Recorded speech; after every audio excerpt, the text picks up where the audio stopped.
Welcome to episode 1 of our new show.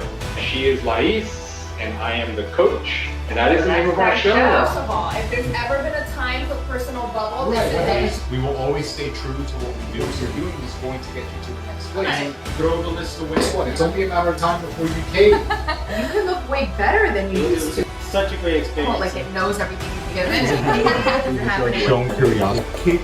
What if it actually works? I've been chopped down como persona. 100%. An extra vitamin. City right now. Sometimes it is a member. Welcome, everybody. Peace out, everybody. Welcome, everybody, to Lais and The Coach. We are back. We're back.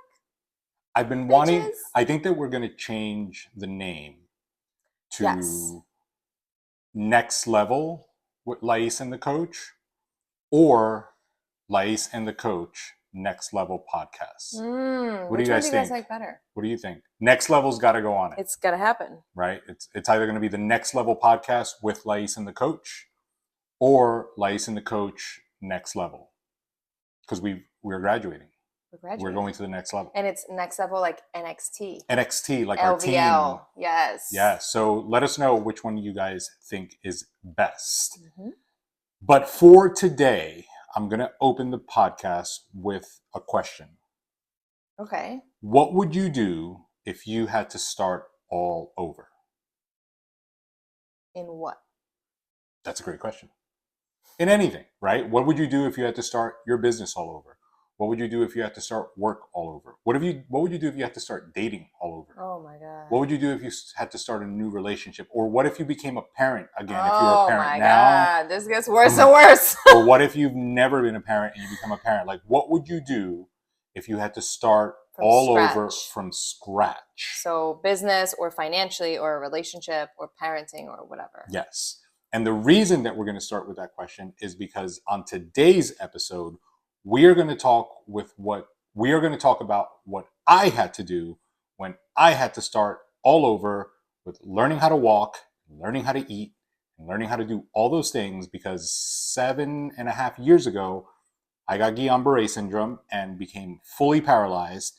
And while we did an episode, I think like 6 years ago or so, and it's only on audio, and I think it's only on SoundCloud. I know, it's like a super old episode. We never did one on video, and we post. It's been a while.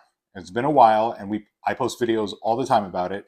And we were going to do it last month, May, because May is Guillain-Barré and CIDP awareness. CIDP is chronic inflammatory demyelinating neuropathy. It's a mouthful. Polyneuropathy, Yeah, CIDP, polyneuropathy. We're going to go into all of it. Right. But if you're polyneuropathy, confused, meaning a lot of neuropathy. Because I got both. If I'm going to do it, I'm going to do it. A lot of times people see the videos and they're like, what happened to you, Yeah. right? Some people will ask, and then some people like won't ask, and then later it'll come up. They're like, yeah, I've seen the videos, but I never wanted to ask what happened to you. So we wanted to So do we a have to cover video it. because I think that for me, it gave me a lot of insight on life, but it also gave me a lot of insight on how to coach, because I am very personally familiar with what it's like to start at the beginning, because I had to, right? Mm-hmm. And that's why I asked that question at the beginning. So let's go all the way back to 2015, December. Our son was 6 months old, and we were in the middle of a million different things. I was remodeling the gym that we had at the time. The apartment that we lived at, we had to move. It was December of 2015. It was the holidays. Christmas was around the corner. It was Junior's first Christmas. Bree had just moved in with us a couple months prior. Bree had just moved in with us and had just started losing her hair. Yes. So needless to say, there was a lot going on. Yes. Needless to say. Yeah. So around, I would say like the week before or a few days before we were scheduled to move, I got a cold, a really bad cold. One of the worst ones I've ever had.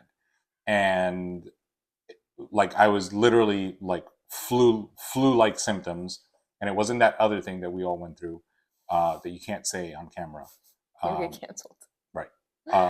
It was way before that. It was 2015. But it was a bad flu. It was the first time I'd ever seen really a flu like take you out like that. Because I remember I was started doing some of the moving stuff because I'm like, we don't have time. Right. And you're like, I literally like can't. Right. Like, give me a day. Like, and you were, you know, trying to sleep it off, and Bree and I NyQuil, did a lot of the moving. All of it. Nothing was working. Yeah. And I couldn't shake it off. I would get a little bit better, but I just couldn't shake it. And obviously, you know, in retrospect, if you think about it, it's like, you know, so many things going on at once. The amount of stress, a new baby, that, you know, I was the amount of stress I had, the amount of stress I was putting on my body. I had also just started prepping for a bodybuilding show, yeah. Right? So all of those things were happening at once, and then I couldn't shake this flu. I couldn't shake it. And we were approaching Christmas. We passed Christmas because you wanted me to go to the doctor, and I did not want to go to the doctor. And I actually didn't end up going. I went to an urgent care just after New Year's. Oh, I thought it was before Christmas. Urgent care. No. Okay. No, because we moved into that new apartment at Christmas. And I went to did I go to the urgent care before New Year's or right after? I think because we celebrated New Year's here in Orlando. Right. Didn't we? No, everything gets blurred right over time. We celebrated Christmas. We celebrated New Year's in Pines in our new apartment, and Angel and Alyssa came down there. Okay. So you had already taken the medication because you had already gone to the urgent care because you were better. So it was before New Year's. So I went to urgent care. They did a strep throat test. It wasn't that. She said it was just a flu, and they gave me prednisone. Right? How did you forget? The devil.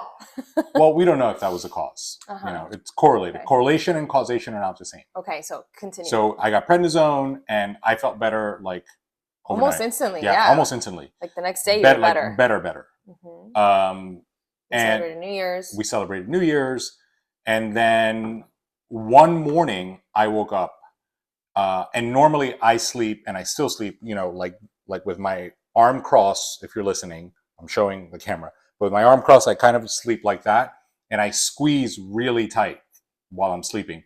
So every morning I wake up with my arm like numb, like tingling, because I've been like in that position all night. But that particular morning when I woke up, I couldn't shake it off. And like, around what time was this? Like January? It was early January. Early January. It was early January. The first week of January. And I just couldn't shake it. But I didn't pay no mind because... You definitely didn't tell me anything. Right, because I wake up like that every morning. And it's like, by the time, from the moment that I get out of bed till, let's say I'm brushing my teeth, it would be better. And it just wasn't, right? So whatever, just a tingling sensation all day. Yeah. And then... No big deal. Tingling. No big deal. Tingling arm.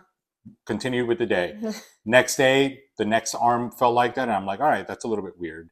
And then by week's end, I was like just really tired. And I felt that tingling everywhere, right? Like my hands, my feet, and I was just really drained, really tired. Still, I don't know anything that's happening. I had no idea.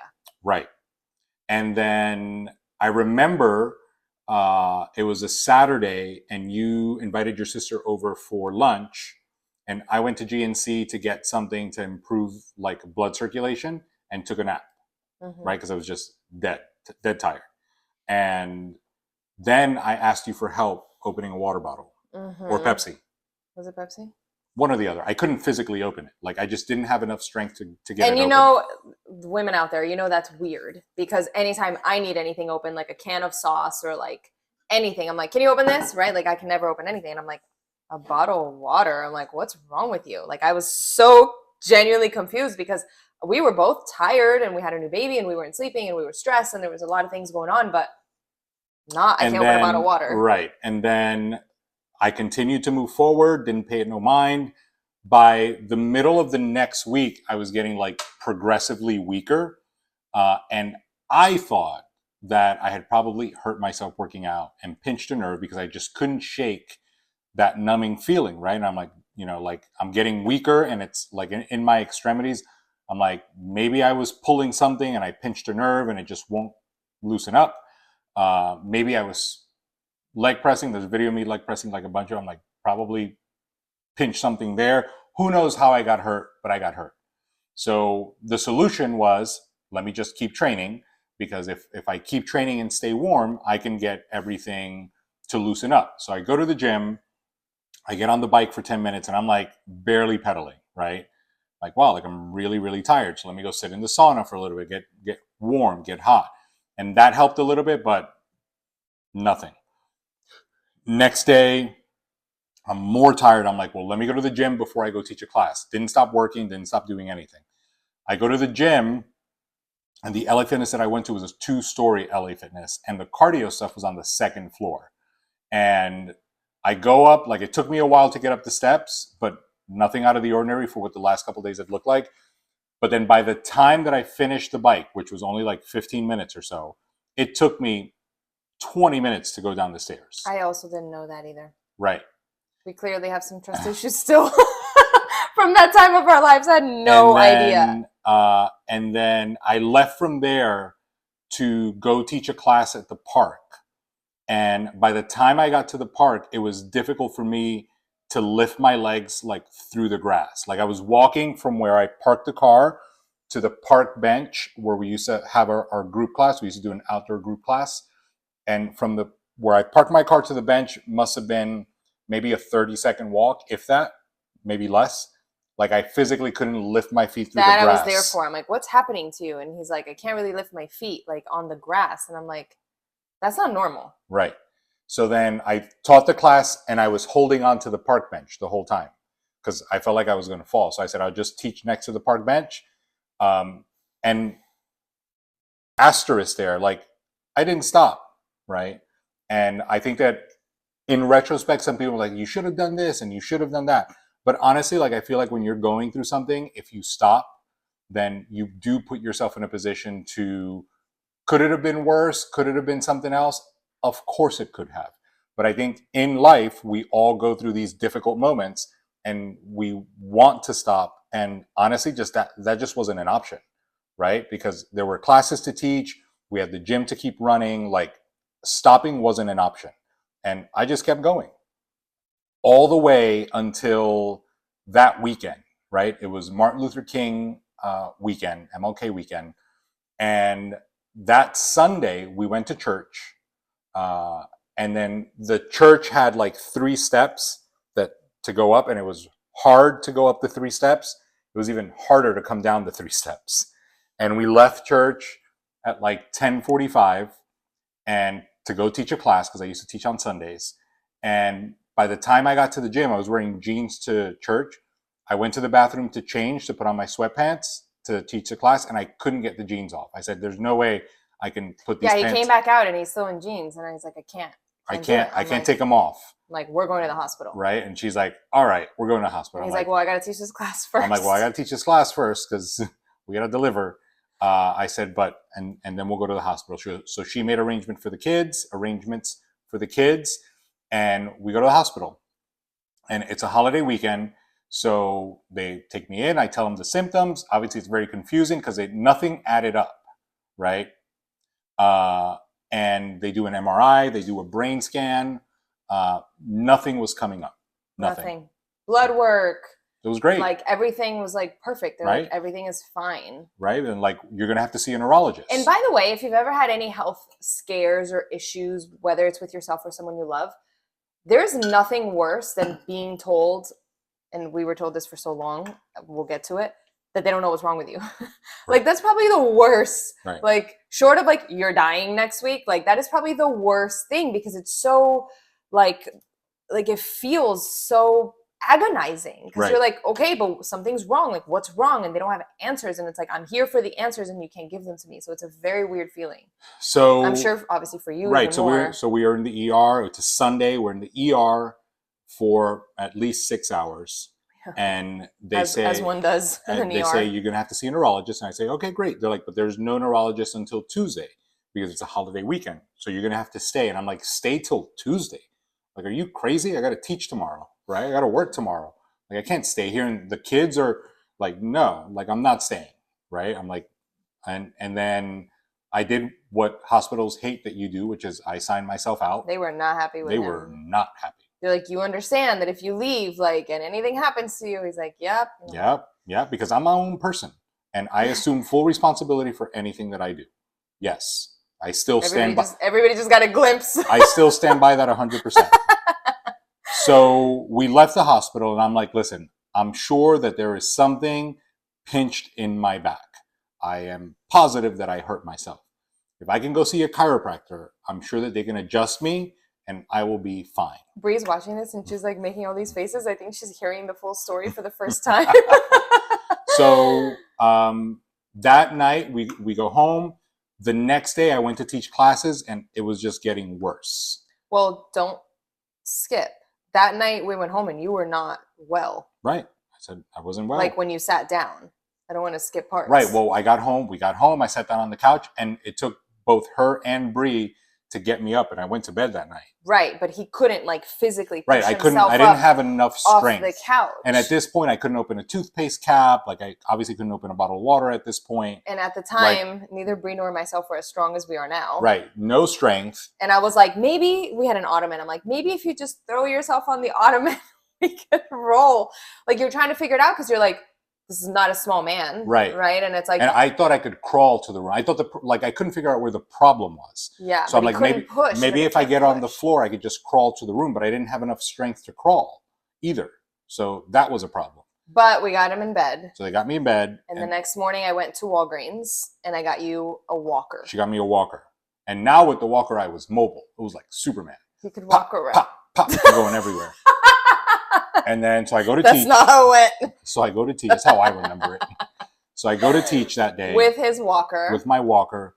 It took him like 20 minutes to get to the car. Super impressive. It was like. Let me tell you something. I showed up to class that day. To come cut the grass, huh? I showed up to class that day and I'm like, I hope somebody tells me they don't feel good. Or they're tired. Or that they're tired. I'm over here in a walker. I've got with no diagnosis. I can't even hold myself up. And it was a holiday class because it was MLK Day. So it was one class and then back home. That night when we got back home that I sat on the couch, that was it. There was no getting up. It was dead weight. And there was no way for me to even help maneuver. So even both of them together couldn't get me to stand up. So I crashed on the couch that night. And then the next day, we made an appointment to go see the chiropractor. And I was like, this is going to be great. Because I don't remember how you got off the couch that next day. Well, you called my brother. That's right. So she called my brother. Nobody knew what was going on. His brother is my size, so it was helpful.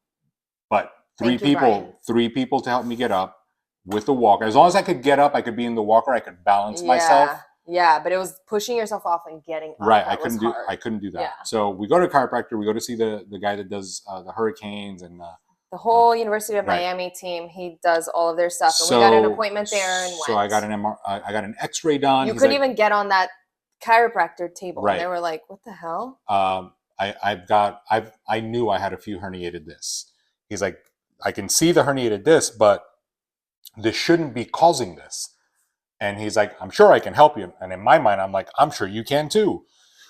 She didn't think so. I was like, he's a chiropractor. I'm sorry, but that's hardly a real doctor. I'm that. Just saying, like, not for somebody that's paralyzed.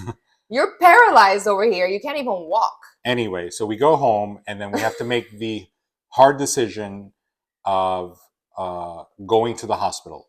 Because my thing is... He said, come back tomorrow, I'm going to help you. Right. And you said, okay. Right, because that's what I thought I was going to do. And we went home, and you ended up on the couch again. Right, and it was And I was worse. like, here's a cup if you need to pee. Tomorrow, we're going to the hospital. Right, and my thing was, I didn't want to stay overnight because I didn't want to cancel classes.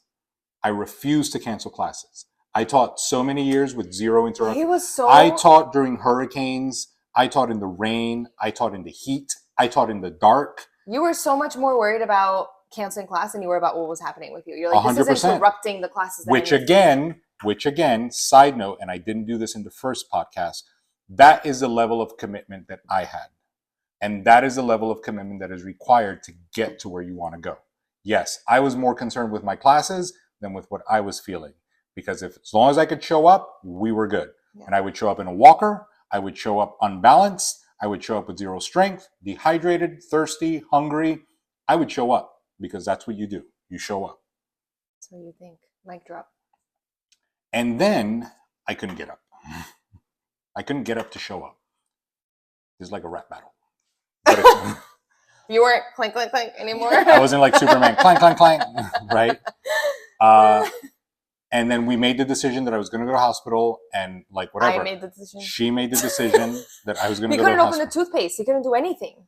And I was like, all right, I guess if I have to stay overnight, because to me, I was going for one day. Then I had to call your brother again, and we had to get you in the car because we wanted him to go to a specific hospital. And if if we called called an ambulance, they right. weren't going to take him to the hospital that we wanted them to take him to because it was farther. And if we called a private ambulance, honestly, that day, that time, we didn't have the money to pay for a private ambulance. We didn't have a lot of options, so we're like, all right, we'll figure out a way. And between we just got to get him in the car because once we get him in the car, they got me in once the car. we park in the door, they'll take care of it from there. Right, because the problem was that at that point, I couldn't actually help myself get in and out of the car. You couldn't do any of it. I couldn't do any of it. Like really be. He So- was like dead weight. Like So just to give you guys context, Sunday, hospital, check myself out.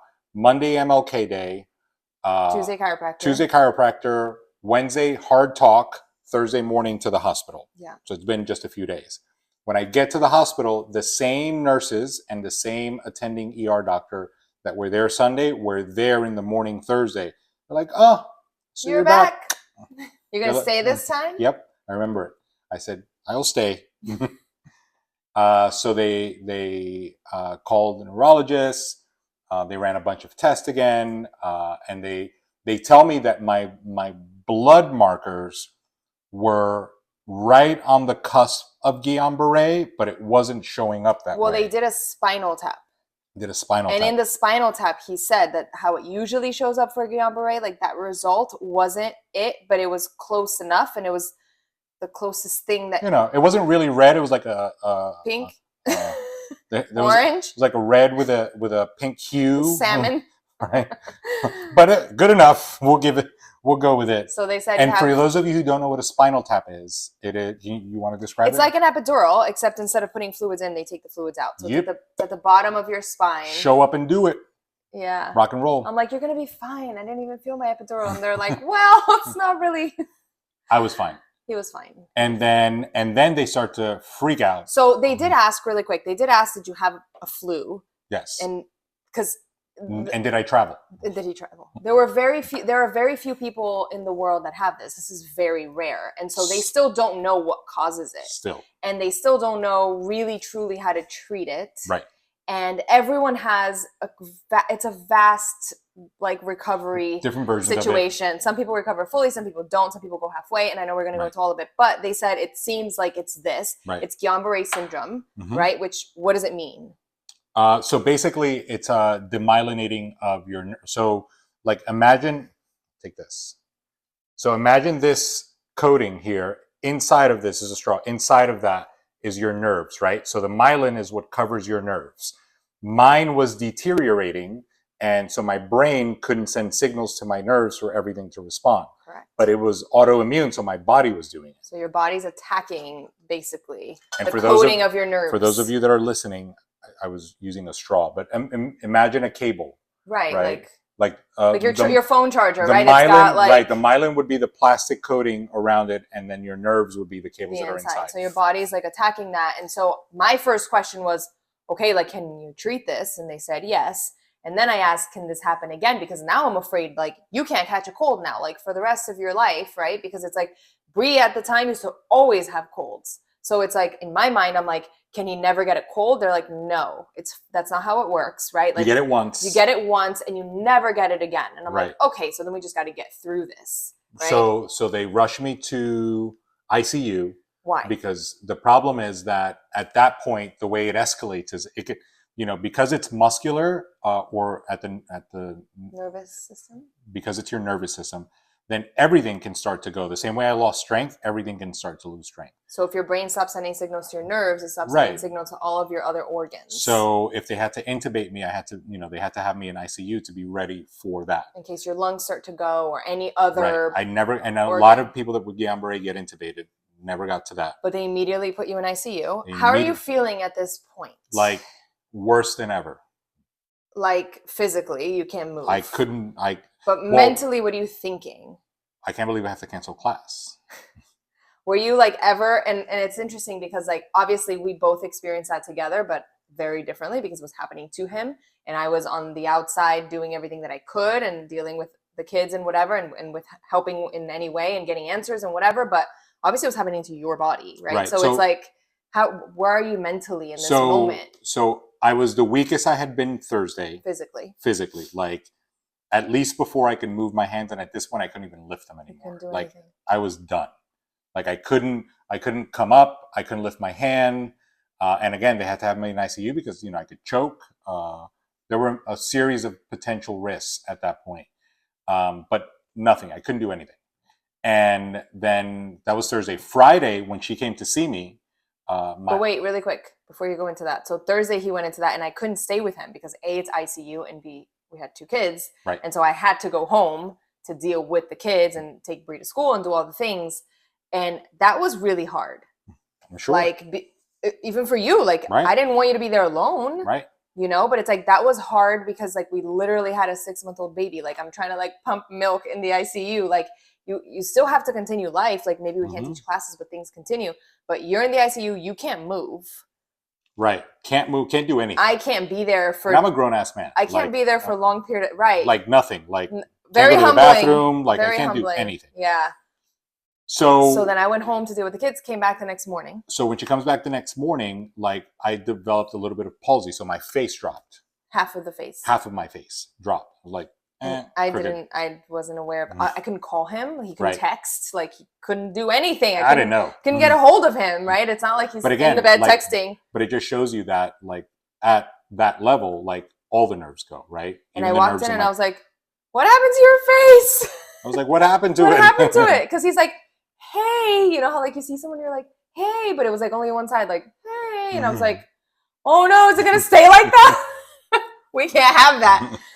No, that's not what I was thinking, but now that makes sense. But anyway, I was like, oh my God, like, is he okay? Like, did he have a stroke? Like, did something happen to him? Like, I wasn't sure. And when she arrived, everybody was in the room. There were 2 doctors, neurologists, the nurses, everybody. They were going to do a nerve conductor test. Not yet. No? But they were just like seeing how I was doing overnight. Remember, I checked in Thursday.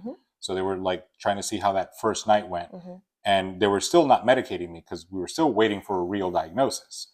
So I was like, yeah, I mean, like, I'm not good, but, I'm sure I'll be home by Monday, right? Back to work.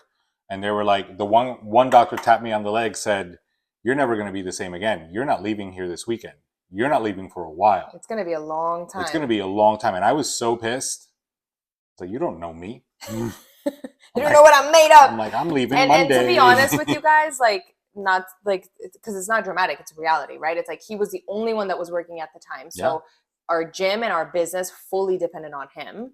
We've never had any family around to take care of the kids. So obviously in this moment, everybody, like, your mom flew in and your brothers, and my mom was available, but everyone also has a life. So it's like everyone was really only going to be around for a short period of time. It's one of those like, hey, I'm around for the next week or 2, but so it was like we had kids that needed to be tended to. Like, Bree wasn't grown like she is now. We had a business that needed to be tended to. We were not in the best financial situation. Like, we were fine, but we weren't like, you're going to be out of work for months and I don't work and all these things are all these medical bills are going to pile up fine, right? So it was a very stressful time. Like, we had just moved. We had just gotten through the holidays.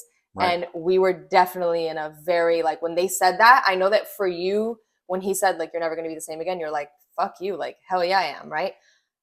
But for you, it was more like, what do you mean this is going to take a long time, right? Because to me, it's like, you don't even know what's happening. How's this going to take a long time? Like, what's happening? I'm so confused. Someone tell me something. Right. Nobody had an answer. Nobody had like Nobody actually had a real answer. But everyone had negative things to say. All negative. It's almost like, it's almost like they want to save you from any like potential disappointment, or like they want to make sure that they cover their ass liability wise and don't give you false hope. Like, I don't know, but it was not positive or pretty. And I'm sure if you spit some of that to somebody else, like, it's not going to make them recover faster or better. It's going to mess with them mentally. Right. Like, there's no need for any of that. Yeah. But anyway, that particular day, I also got a nerve conductor test.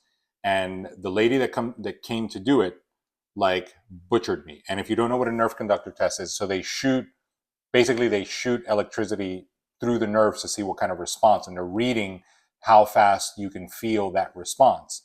So they shock you. And while I was paralyzed, I could still feel it, right? Because they're shocking me. And I was like going through it. It was like CIA stuff. I was they're shocking you, like, yeah, oh. like holy shit. For like an hour and a half. It took forever. She couldn't get it. She couldn't read it.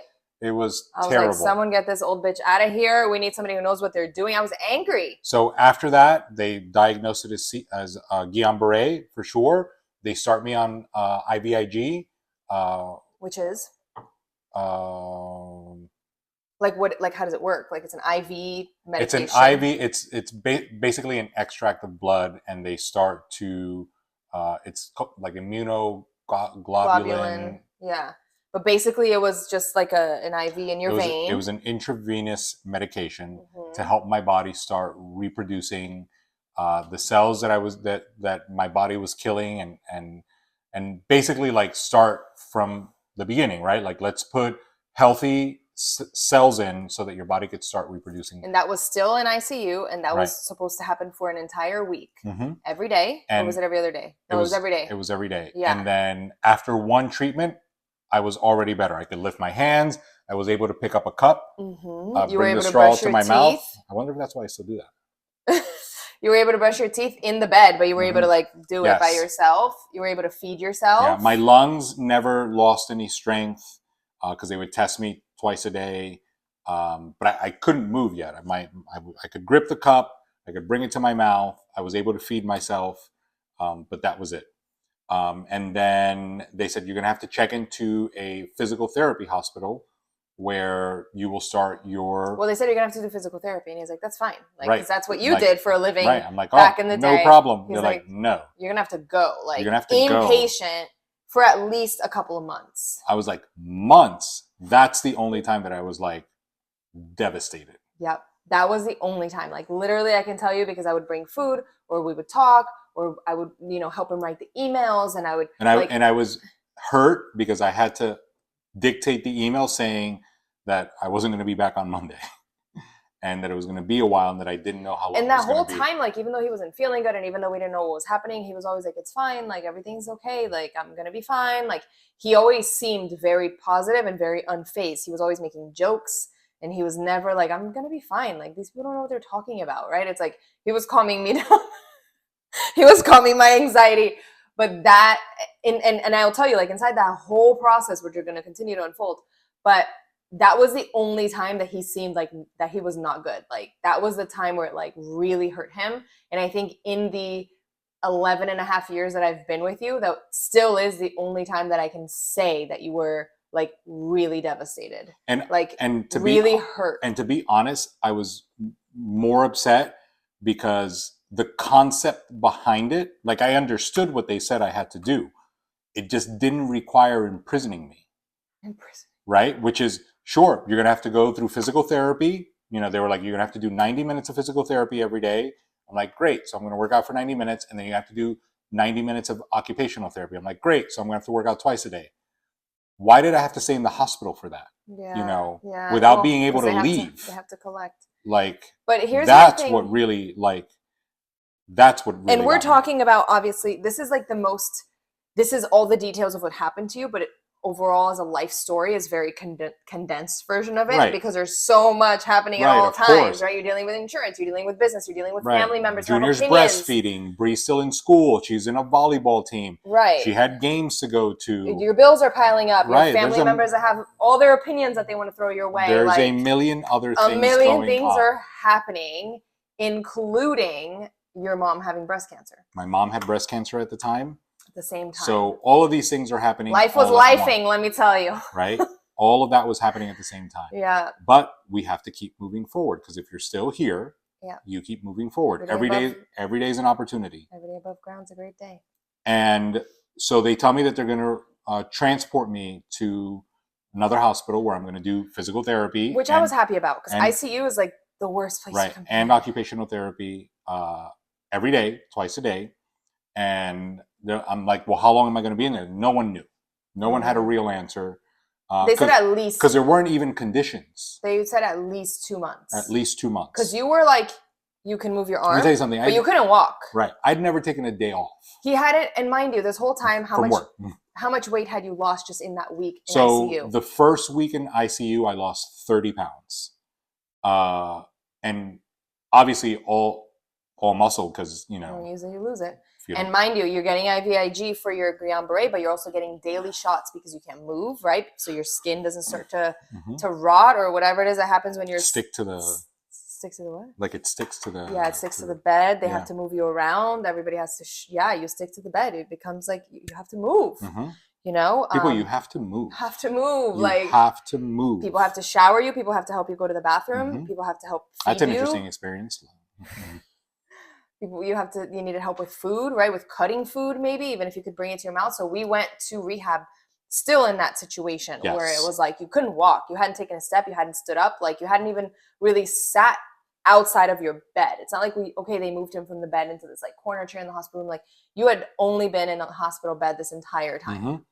And the first, like, we got to the rehab hospital and they sent me to physical therapy right away. Like I checked in. It's not like a hotel check-in.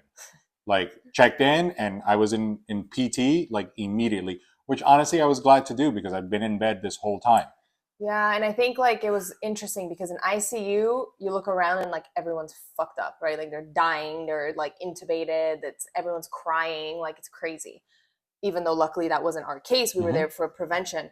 But then you go into the neurology floor of a rehab place and it felt just as bad. And I was like, okay, this is great. Like at least we're getting out of this death ward over here, you know? But it was like, there was a guy there that had half a head, like literally like half a skull. There was a lady there. I remember like sometimes you were in PT and they would bring her baby. Like she was young, like easily in her 20s or 30s.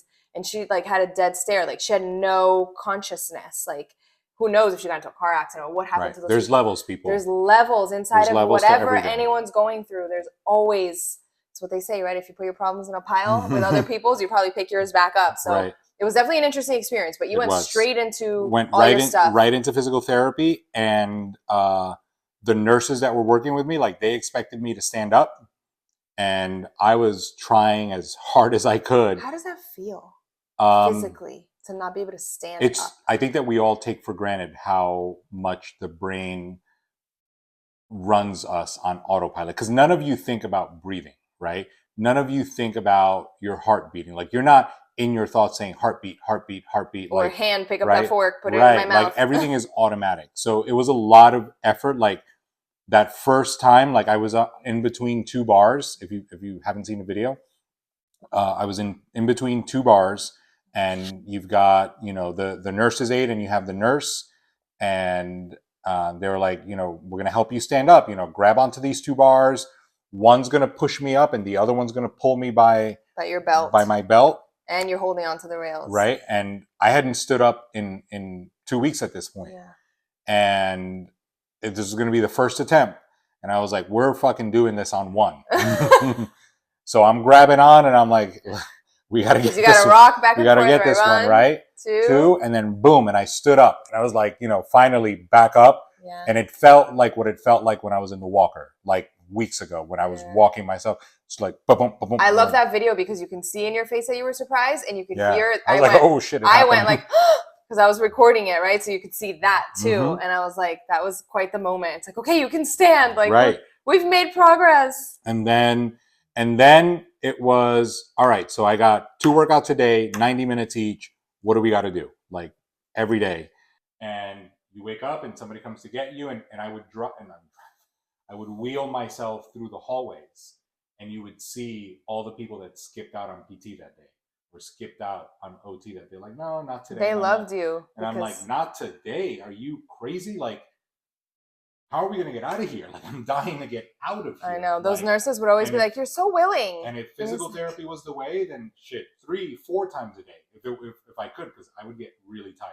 Yeah. But I was game for all of it. And I think that becomes another thing. Like when you're in a situation where there is a process, right? You've got to be all in. And imagine, like, I physically cannot stand.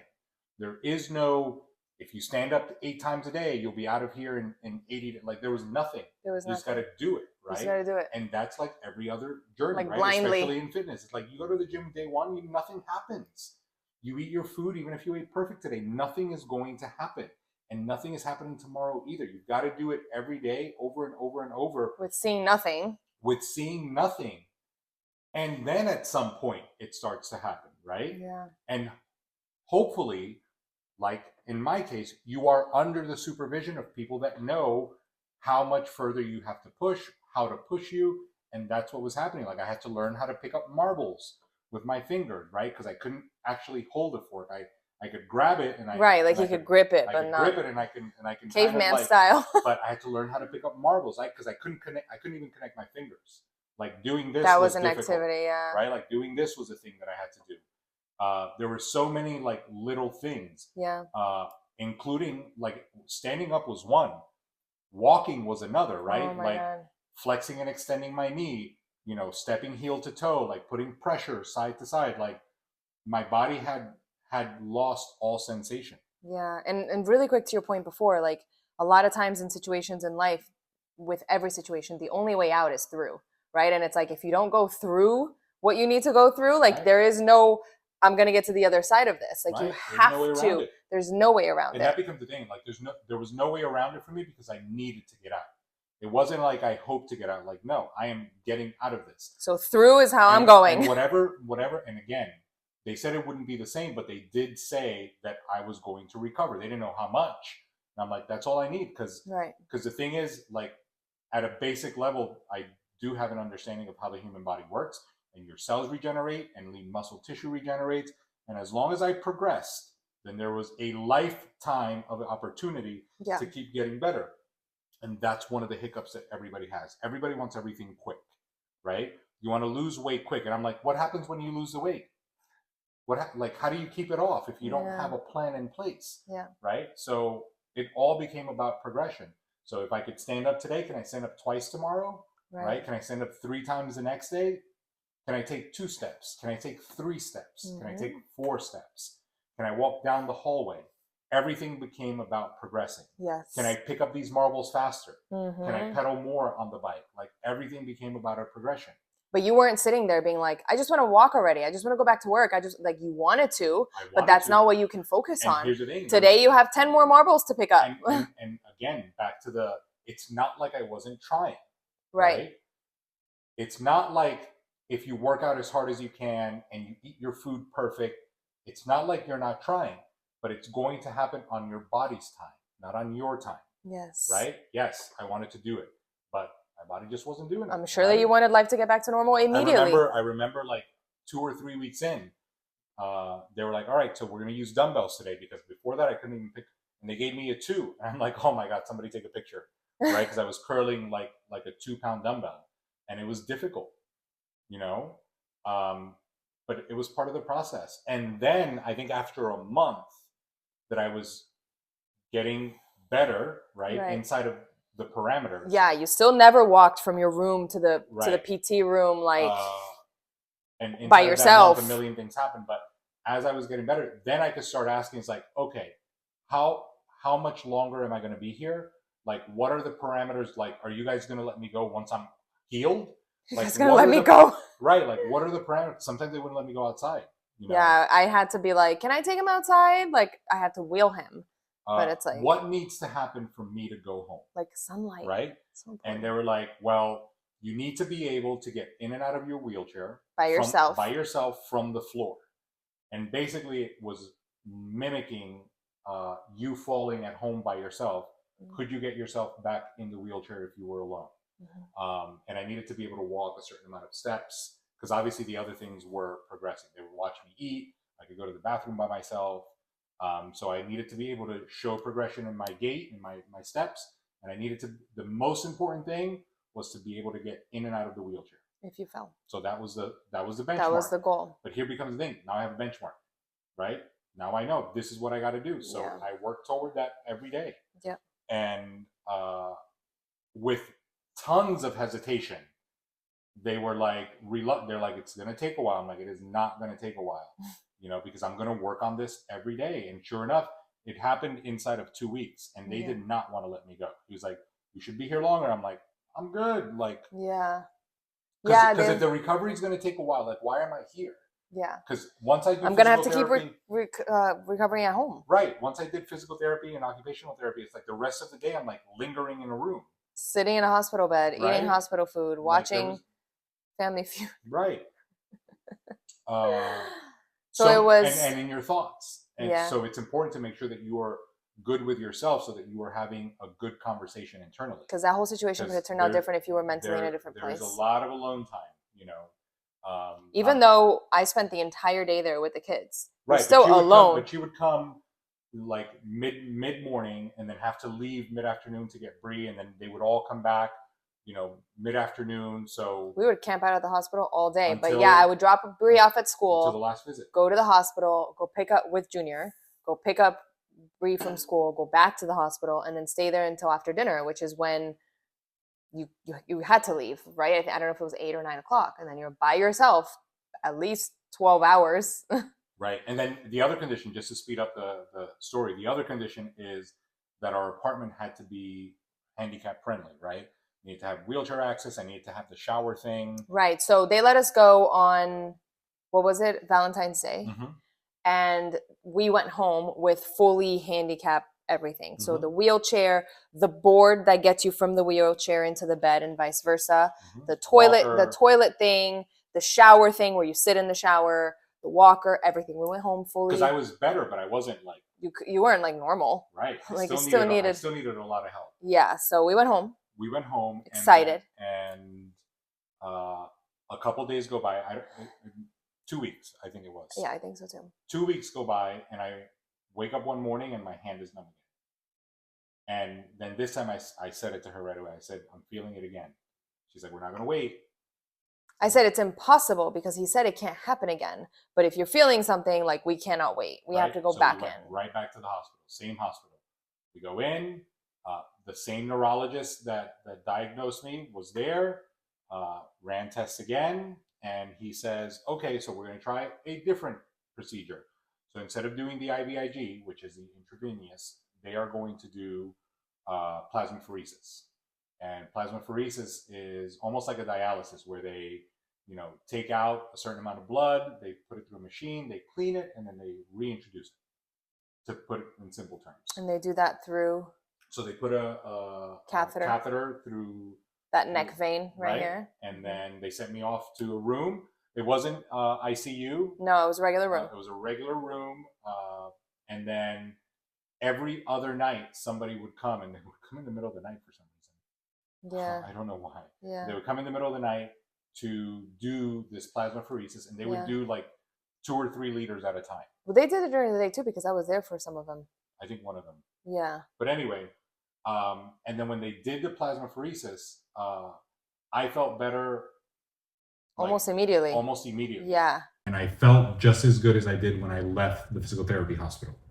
And the goal was only to be there for a week. That's what they had said. It's only going to be here for, I think, 4 sessions of plasmapheresis. And then I was going to be able to go back home. I didn't have to go through rehab again or anything, especially how fast I was recovering. Yeah. Like, and you did physical therapy there too, right? I did PT while I was there, but I was recovering, I guess, back to where I was when they initially sent me home, which was a good sign. Wasn't it 2 weeks though that stay? Because it was a week of plasmapheresis every other day. So I thought it was 2 weeks in the hospital. It could have been. Okay. It could have been. I remember when I was gonna go home was a Monday. And I remember it was a Monday because I watch wrestling on Mondays, and Monday Night Raw. And I was excited to go home and watch Monday Night Raw, right? So everything is good. Doctor's gonna sign me out. No problem. We're excited. We're going home. We're thinking about what we're going to pick up to eat. And all that's missing is that they got to take out the catheter. So they put a call in because you got to get another doctor to come in. And they're like, he'll be right up. And then we'll sign you out and you can go home. I'm like, great. No problem. I'm feeling better. Everything is great. And then doctor comes. He's like, just, lean over. I'm like this. I'm joking. That catheter was coming out of like here. Right, it was coming out of here. I'm like, is it gonna hurt? He's like, you won't even feel it. It's like, great. Was not true because I could feel it I could feel it dangling. So he pulls it out, and I'm like, no problem. And then she's making a face, right? Like all of you have seen in all of our episodes. I make face. She has a lot of facial expressions, and she's over there making a face, and I'm like, what? She's like, you gotta see this. You have to see it. Like, you're not gonna believe this was inside your neck. Right? And I turn over, and it was yo big, right? It was fucking huge. I'm like, where was that? Like, down to his toe? Like, what is happening? Why is that thing so fucking big? I'm like, because you see, like, you only see this part out, right? Right, So which was weird because I had a thing hanging out of my neck all the time. All the time it was hanging out. I had to keep Junior away from it because he wanted to pull it. to yank it. But it's like, it was like just a little piece hanging out. I thought it was like, okay, like a little bit. It was massive. And I was like, you're not going to believe this whole thing was inside your chest? And honestly, nothing ever phases me. Ever. Like, I'm surprised I didn't faint. I could see just about whatever, and it just doesn't bother me. It bothers me. And all of a sudden, I start to feel like my sugar's dropping, and I start to feel faint. And I'm like gasping for air, and I'm like, something's happening, right? And then I guess I got really pale, and then she made a noise, and then all the nurses freaked out. I was like, he's not okay. He's not okay. And I'm like, and then they kicked me out of the room. They kicked her out of the room. And they're calling like emergency room SWAT. They're ready to cut my chest open. Running there. Everybody's running. It's like I'm like, what's happening with him? They're like, crazy. Man, you need to stay outside. I'm like, right. It's crazy. Everyone's yelling, right? And I'm trying to talk. I'm like, I just need something to drink. And then the attending physician was like, everybody just stop. And she looks at me. She's like, are you okay? And I'm like, I just need something to drink, right? It's not the first time I feel faint in my life. Like, I've worked out really hard in the heat and felt faint. I just needed like some orange juice, and I got some orange juice and I was good. And she said, everybody just chill out. She was good. She was great. And then I was like, what happened? She's like, it's called a vasovagal reaction, right? It's like, it usually happens to guys when they see their Babies spouse being born, like something that's super impressionable, which you've already seen, right? Like that's so weird. Like I don't know, but it did it. And sorry. And then they said, now we're gonna have to keep you overnight for observation. I was like, we're coming home, and then we're like, we're not coming home, or he's not coming home. So you had to stay another night. They're like, but first thing in the morning, we'll let you go. We just got to keep you overnight. For observation. And I'm like, all right, I'm not gonna fight. So whatever. So that was the time. Oh, my blood pressure was high. Yeah. Right. You were stressed. Well, my blood pressure was high, so they gave me medication for my blood pressure. Mind you, there's one little snippet we didn't talk about in there. Oh. Your neighbor in the other room one night. Oh, well, no. That was there. I know, but we're getting to that. We're getting to that.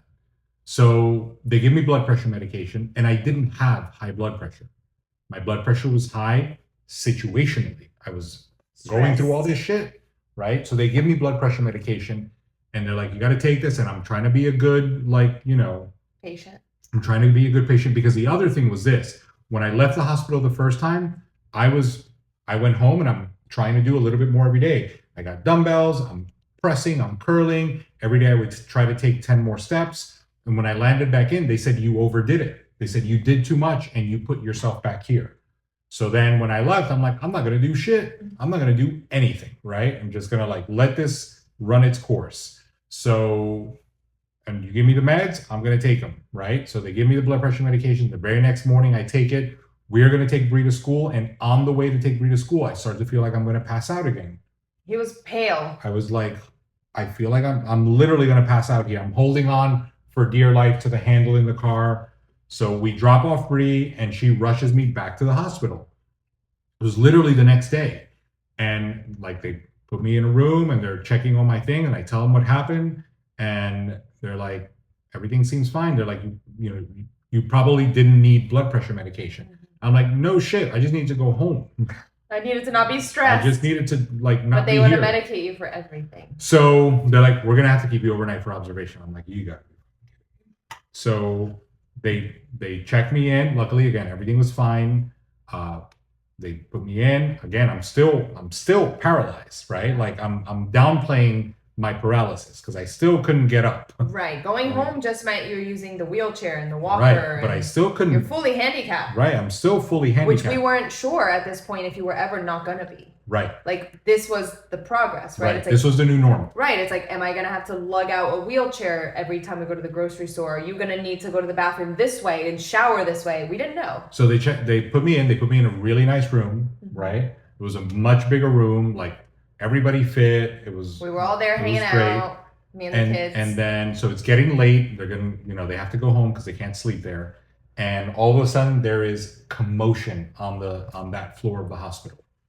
And one of the nurses runs to our room to, no, not yet. I see the cops running that way. Mm-hmm. And I could see things flying. And one of the nurses comes to close the door and they're like, stay in here. And I'm like, of course, I'm like in bed like this. Where am I going, bitch? Where am I going? And I tell them to run into go hide in the bathroom because I don't know what's happening, right? So they got to go hide in the bathroom. I took the kids and I went She in the took bathroom. the kids in the bathroom. I'm like laying in the bed. I'm like, all right, well, if this is the way it's going to go, like, this is it. Imagine some actual shit is going down and you can't physically. So apparently they had somebody that was either had OD'd or had taken a lot of, I guess, Flocka at the time, and he had broken the handcuffs. That he was handcuffed to the bed, and he had yanked it off, and he was attacking all the nurses. And he was attacking the nurses. Like, it was a mess. So and you couldn't defend yourself and or us. Couldn't do shit, right? So I'm like, fun times. And they had to leave because visiting hours were over, and now I got to stay. I'm like, oh, fun times. Fun times. Anyway, so the next day they let me go. I go home, and 2 weeks later, I start to feel it again. The tingling is back. And now we're at this point, this is starting to feel like a nightmare. Right? And I'm like, they said it wasn't going to happen again. And I'm like, not tingling. Like, no, like I am weak now again. You know the like feeling. I can't get up again. And we called the neurologist that had been attending. And he's like, this doesn't normally happen like this. He's like, I'm sorry. Because I spoke to him. He's like, I'm sorry. I can't really help you anymore. And I'm like, what do you mean? Because mind you, this is the guy that was at the very first hospital. And when we got out of the hospital, this is the guy that we went to his office. This is the guy that was this was our guy. He was overseeing everything that was happening. And he's like, I can't really help you anymore. This is as far as I can take it. Clearly, this goes beyond what I know what to do. You guys are going to have to go find someone else. And I'm like, I felt like, what the fuck? I mean, if I was the person I am today, I probably would have been angry, but also okay, we're being redirected, right? It's there's clearly somebody else, but at the time I was like, what is happening? Not even the doctor wants to help us, right? We put, and that becomes the thing, you put all your trust into the doctor because the doctor's supposed to know best, right? But everybody can only work inside of what they're capable of working. And at least he was honest, but then he did say, go to this hospital. Right. He redirected us to a university hospital where there were more neurologists. Yeah. He's like, there's so many of them there. Somebody's got to be able to help you. Right. It's all right. Now we go back to this hospital. And again, you go to one of these university hospitals, they're usually not in great areas. They're usually not in great areas. Yeah. And there's a lot of people there. So the service, I guess, there's a lot of people in the ER. They're not going to attend you that fast. Not the experience we were used to having. Right. In the last 2 times that we went to the same hospital. So I go back, they got all my records, and they're like, all right, so we're gonna admit you. We were in the ER for 12 hours. Mm-hmm. So we're gonna admit you. They're like, the only problem is that there's no there's no private room. So because the hospital we liked going to, which is the one we went to the first 2 times, they call it a resort, right? It's still a hospital, but it's it was a nice hospital. You always had your own room. This was not right. That. They're like, you're gonna have to share a room. And whatever, I don't care. At this point, I just want to get better or an answer, right? Because I'm like, why is this happening again? But everything we did with the kids. So that 12 hours in the ER was with the kids. Everything other than the first 2 weeks that you were sick, which was that ICU week and the week after. Everything else we did with them because there was nobody to leave them with, and I wasn't going to leave you by yourself. So they check me in, and they're starting tomorrow, check me in late at night. And starting the next day, they were going to start running tests. And then did the person I was sharing a room come after, or was he already there? No, he was already there. He was already there. Yeah. All right. Was he handcuffed to the bed? Yes. Yeah. So the person that I was sharing the room with was handcuffed to the bed. And complaining about Junior because... Right. Even though he was handcuffed to the bed, he was Junior complaining was about crying, Junior. And I'm like, well, And then they were like, ma'am, you're gonna have to go somewhere else with the baby. It was a fucking nightmare. Right. But then they start testing me for everything, which I guess in retrospect was great. Yeah. They ran tests for cancer, for HIV, for everything, every organ in kinds your of body. They put all kinds of liquids in me, ran all kinds of tests. I saw 4 different neurologists. All of them tested me for something different. Nerve conductor. Well, then the head neurologist, which was one of the leading experts in one of them in Guillain-Barré, was the last one to see me, and he said it looks like Guillain-Barré, but I'm gonna have to let me see the nerve conductor results that they ran at the other hospital. They couldn't find them. The lady had butchered me, and she didn't even submit. Yeah, it was nowhere to be found. So he's like, we're gonna have to do the nerve conductor test again, and I'm like, you gotta be kidding, because it was super painful, right? But then he came and did it, and it was like nothing, and it took all of 30 minutes, and like I felt it, but nothing compared to what she did. Stupid lady. So he says, so what you have is called CIDP. It's chronic inflammatory demyelinating polyneuropathy. It is just like Guillain-Barré, but is a chronic version where it keeps showing up. So I'm like, hold on. English.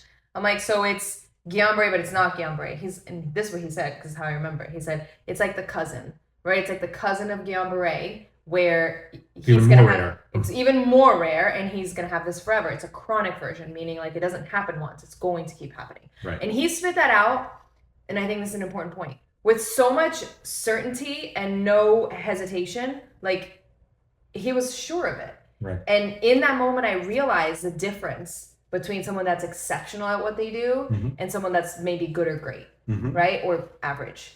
Because nobody knew shit. And this guy did whatever, and he's like, yep, this is what you have, this is how it works, this is, and I'm like, all of these months, and no one else could fucking say that? Right.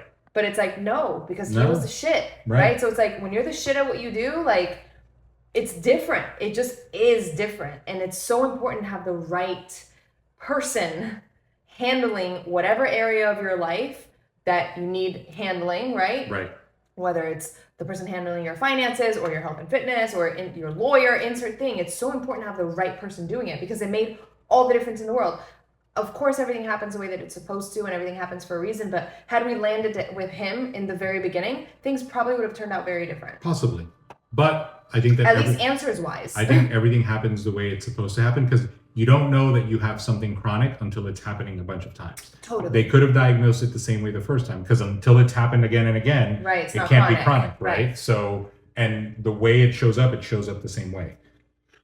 So after that, we left, and there was another doctor at that was the leading researcher in the country on Guillain-Barré, and there was a year wait to get an appointment with him. A year, and she got on the phone, and that was the most, I think, of what I did inside of that whole time. It's like I was just on the phone with doctors, with insurance, with this, with that, and trying to get this in and trying to get that in. The business side of things, like the scheduling. Right. I was like, you're gonna have to see me. Like, there's no way I can wait a year. Like, I'm like and begging on the phone. And like, again, in between that, guys, like every time I would go home from the hospital, I would go right back to work. I would show up at the gym. I would teach classes in a wheelchair. I would go to my private training sessions in a wheelchair. She would take me to my session. She would get the wheelchair out of the truck or the car, and like would help me out. I would roll myself to my session, and then I would do my session in a wheelchair, and then I would go back to the car, and she would help me back in the car, put the wheelchair in the truck, and we did that every day, weeks on end, because months. Well, because nothing stops, right? Like, we had to get right back to it. Anytime you have a setback, it doesn't mean that it's over. You just got to keep going. So that's how we found a way to keep going. And as if I got a little bit better, that I could use a walker to go to my session, I would just use a walker. If I couldn't walk that day, then I would be in the wheelchair. But no classes were canceled, no workouts were not delivered, no emails were not sent. Nothing stopped just because this was happening to me.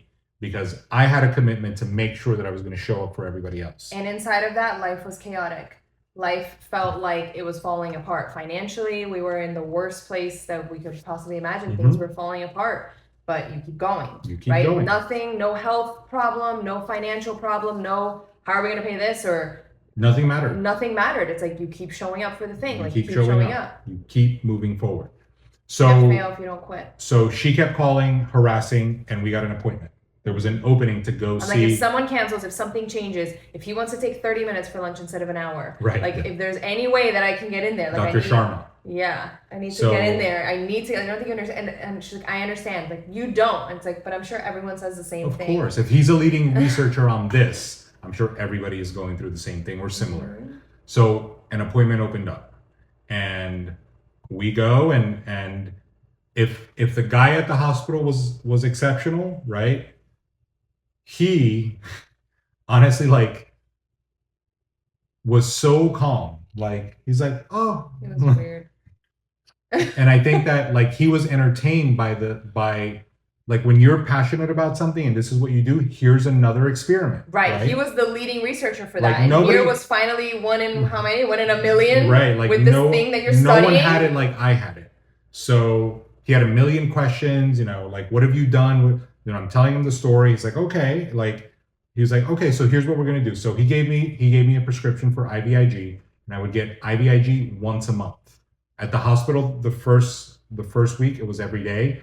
And he gave me a prescription to do it once a month. So once a month, I would have a nurse come to the house and take me through this the fusion, which would take 6 hours.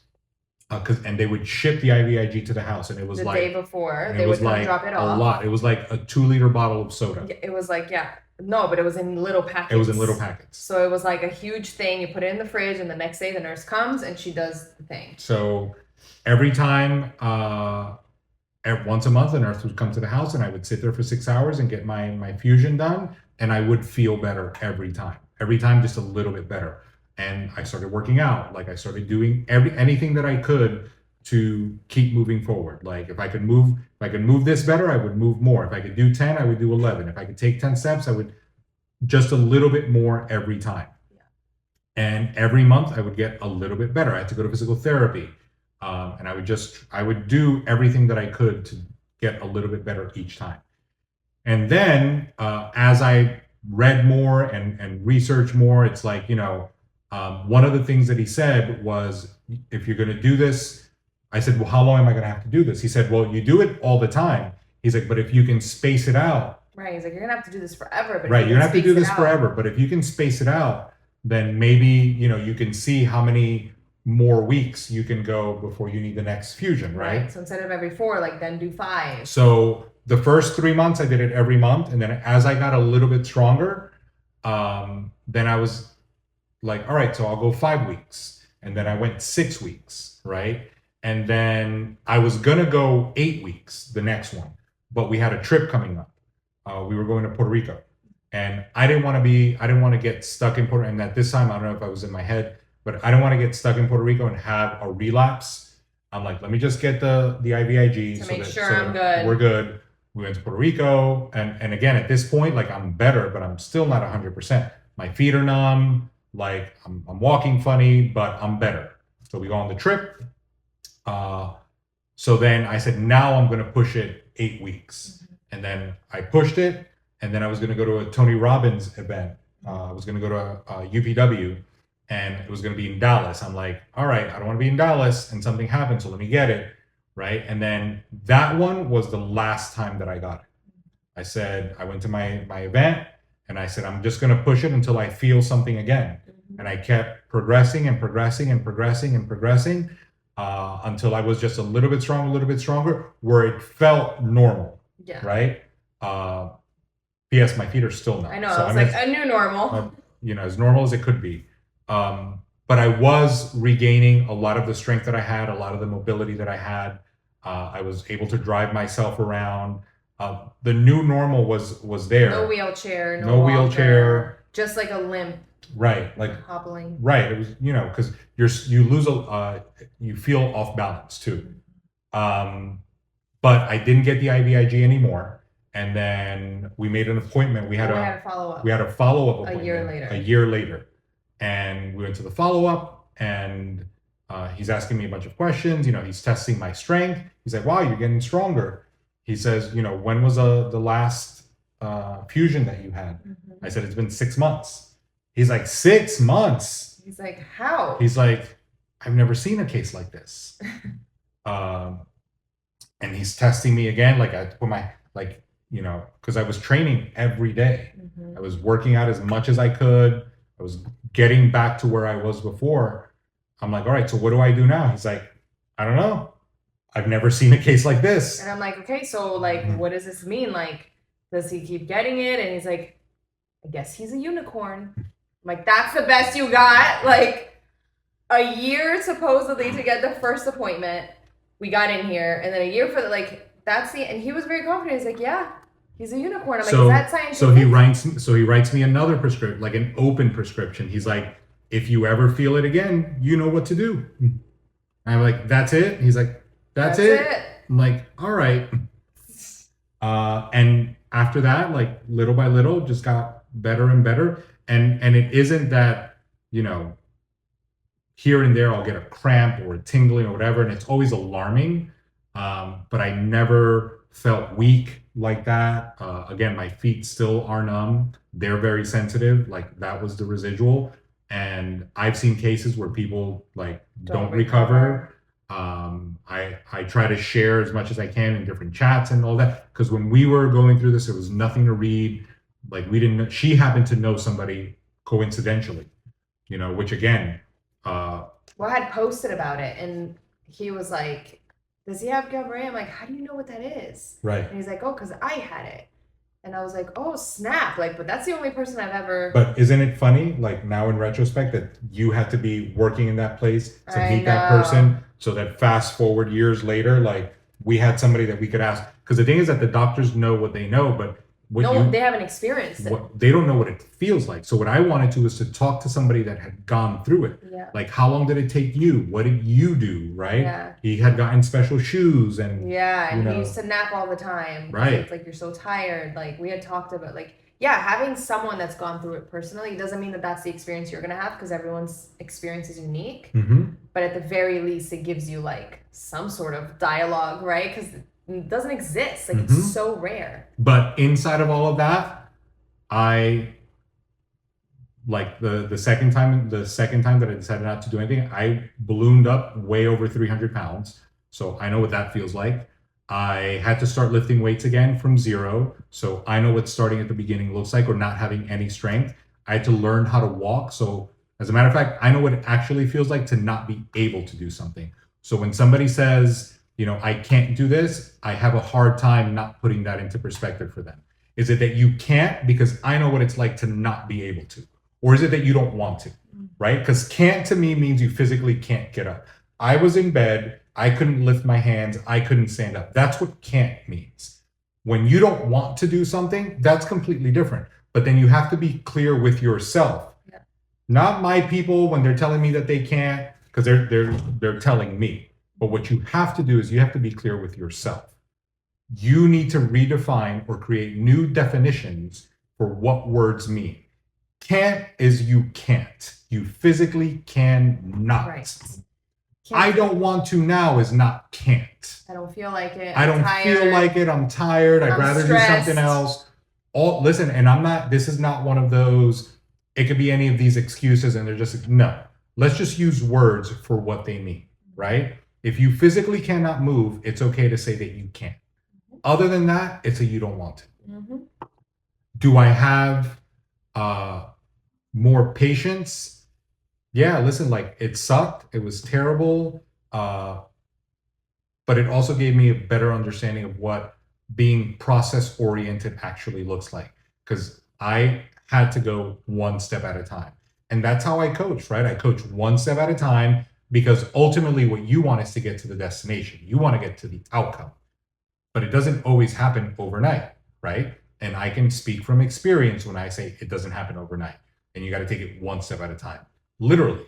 So it did provide an experience that I don't wish on anyone, but at the same time, I do have gratitude for, because I can share that. And I did go through that and came out on the other side of that. So I do have a sense of gratitude for it. even though at the time it was miserable, and the months and years after that, Yeah. I can look back and say, you know, I'm kind of glad that something like that happened and that we were able to come out on the other side, because we did come out on the other side stronger and better. Big time. And, you know, you can't get better at something, at anything, if you're not bad at it, right? So the, you know, good times create weak people, and weak people create bad times, and bad times create strong people, is literally the circle that we were in, right? Like, we were going through a very, very hard, difficult time, as difficult as you can imagine. But on the other side of that, because we kept going, we came out strong people, right? Without that, we couldn't have been here. So, and I think that a lot of times people avoid going through the hard part, right? Because it's hard. Yeah. It's like, well, do hard shit. Yeah. You know, because on the other side of doing hard shit is the version of you that actually is the best version of you. That next level is on the other side. 100%. I love that. And I think the excuses that people always give is, I'm busy, I'm tired, my kids, my husband, my finances, my this, my that. Like, yeah, there is excuses for all of us to not do anything. And you had a million excuses, like I said, physically, emotionally, financially. And if you are listening kids, or watching and you are having a day where it's like going through any one of those reasons, then just put it in perspective. You know, like she said before, put your problems on a pile, right? It's like, which ones do you actually want? And is it that you can? Is it that you don't want to? Is it not willing to? Not willing to? And here's the thing: once you have clarity, maybe you really just don't want to. That's okay too. That's okay too. But don't make yourself feel bad because you don't want to. Just address it. Be like, great, I don't want to do that. Great. Now you've also eliminated, you know, the stress that comes with not doing it, and you've given up your rights to complain about the outcome that you're not going to get from doing the thing. Yep. Right? It's like you can't complain about not getting the outcome when you actually don't want to do the work. Right. Right? But at least you can have clarity and like, I actually don't even want that. Yeah. Right? Because a lot of times what people don't realize is that a lot of the things that you want require work, right? You want to get a degree, you're going to have to show up to class, right? Mm-hmm. You want to get, you know, a promotion at work, you're going to have to work harder than everybody else. Like, everything requires work and effort. Cycle of life. Like, there's nothing that doesn't require effort. I'm happy that we were able to share. Anyway, so that's the story behind that. That's a condensed version, but it's, like you said, such a blessing in so many ways. And we're not going to tell the story today, but it got worse. Oh, yeah. It got a lot worse. Everything and got it's worse. been a long show so far. We will tell that story another day. But the story didn't end there. And that was just the beginning. That was just the beginning. So stay tuned for the next one. Yeah. Peace out, everybody. Bye, guys.